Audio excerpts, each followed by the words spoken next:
kanalga a'zo bo'lib qo'yinglar.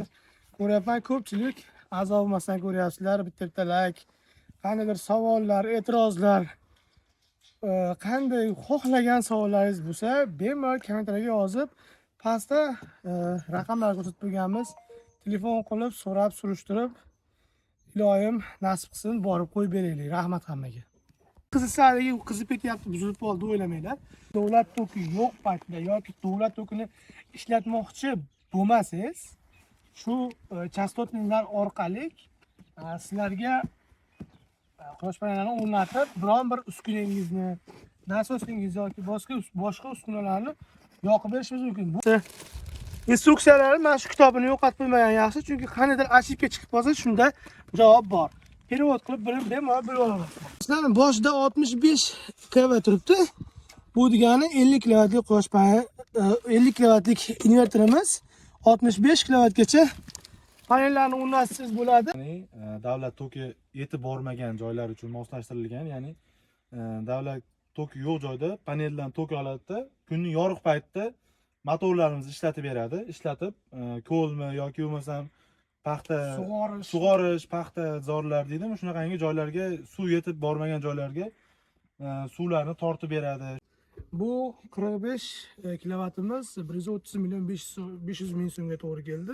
Assalomu alaykum, kanalimizga obunachlar. Mana biz bugun Namangan shahrida fermer xo'jaligi baliqni yetishtiradigan joydamiz, ya'ni ko'llar yonimizda bor. Bu fermer xo'jaligiga hozirda 45 kilovatlik quyosh panel stansiyalarini o'rnatib berdik. Demak, quyosh panellarimiz Jinko profillardan qilib berganmiz. Profillarni albatta kraska qilib berilgan. Bularning paylarini betonlab mustahkam qilib berganmiz. Hozirda tushib bizda ikki turdagi inverterlarimiz bor. Ulardan sizlarni tanishtirib o'tamiz. Bu 45 kilovatimiz 130 million 500 ming so'mga to'g'ri keldi. Hozir sizlarga pastga tushib inverterlarga sizlarga obzor tutib beramiz. Mana oraliq masofamiz shuncha bo'ldi. Mana panellarimiz turibdi, xudo xolasa. Mana bu chiziq soyaning chizig'i. Bunga yetib borib hech qanday soya tushgani yo'q. Xudo xolasa soya tushishidan ehtiyot bo'lish kerak. Soya tushib qolsa, o'sha effekti kilovat chiqarishi kamroq bo'ladi. Hozir biz bu yerda shunday o'rnatildi va buni hozirda agrajeniya qilib beryapmiz. Mollar bor ekan, shtobi mollar kirib panelni bir joyiga tegib qo'ymasin deb agrajeniya qilib beryapmiz. Hozir ularni ham ko'rsatamiz. Xo'p, bu agrajeniya qo'yib berilyapti. Buni ham hozir bolalar bilan kovlab, tagiga beton qo'yib beramiz. Buni stoykachalariga, shtobi mollar kelib buni bitib olmasligi yo ag'darma olmasligi uchun обязательно tagiga beton qo'yib beramiz. Bu fermer xo'jaligida suvni almashtirish, ko'lni to'ldirish uchun shunday nasoslardan ishlatilar ekan. Bu nasoslarimiz bu yerda bu fermer xo'jaligida 3 dona, ikkita 17 kilovat, bitta 22 kilovatlik bor ekan. Endi shuni suvda almashtirishda ishlatilyapti. Demak, men o'zlarimlasa 10 grid bu davlatga tok sotish. Hozir chastotnik qanday ishlashini hozir mahmallalar tushuntirib beradilar. Bizda chastotnik qurilmasi bor, ya'ni davlat toki yetib bormagan joylar uchun moslashtirilgan, ya'ni davlat toki yo'q joyda paneldan tok oladi-da, kunning yorug' paytida motorlarimizni ishlatib beradi. Ishlatib, ko'lmi yoki bo'lmasam paxta sug'orish, paxta zorlar deydimi, shunaqangi joylarga, suv yetib bormagan joylarga suvlarni tortib beradi. Shunaqangi vazifalarni bajaradi. Bizda ikki xil panellarimizni ikki xil rejimda ishlatamiz.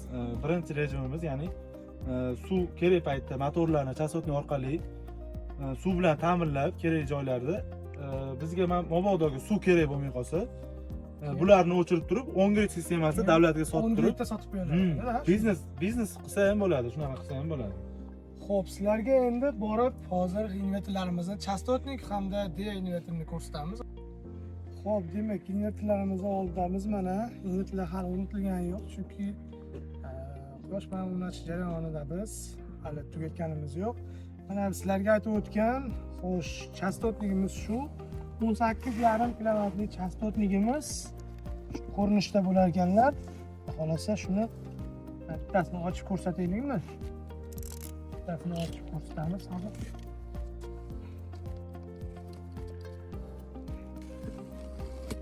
bunday qadoqlangan mana instruksiyasi shu tarzda qadoqlanib, mana xudo xolasa shu ko'rinishda bo'ladilar. Buni sizlarga aytib berilgandek, davlat toki yo'q paytda yoki davlat tokini ishlatmoqchi bo'lmasangiz, shu chastotnilar orqali sizlarga quyosh panelini o'rnatib, biron bir uskunangizni, nasosingiz yoki boshqa uskunalarni yoqib berishimiz mumkin. Bu o'zimizning 50 kilovatlik DIA inverteri. Xudo xolasa buni qo'yib o'rnatib beramiz. Mana ochib ko'rsatishimiz mumkin. DIA inverteri uzoq yillardan beri o'rnatib yuramiz. Unga ishonchimiz komil, juda yaxshi inverter. Ammo DIA inverterini bir joyi bor, 60 gradusga qizib olib ishlaydi. Qizisarigi qizib ketyapti, buzilib qoldi o'ylamanglar. O'zi rabochiy harorati 60 gradus bo'ladi. Qizib ishlaydi. Xudo xolasa mana buni ham shu kitobchasi, instruksiyasi. Instruksiyalarni mana shu kitobini yo'qotib qo'ymagan yaxshi, chunki qaniydir ошибка chiqib qolsa, shunda javob bor. Perevod qilib bemalol bilib olamiz. Bu 50 kilovatlik DIA inverterimiz mana hozir. 50 kilovatlik mana. Pasportni ko'rsataymi bilanmi? Pasportni ko'rsating. Bilasizlarmi, boshida 65 kilovat turibdi. Bu degani 50 kilovatlik quyosh paneli, 50 kilovatlik inverterimiz 65 kilovatgacha panellarni o'rnatsangiz bo'ladi.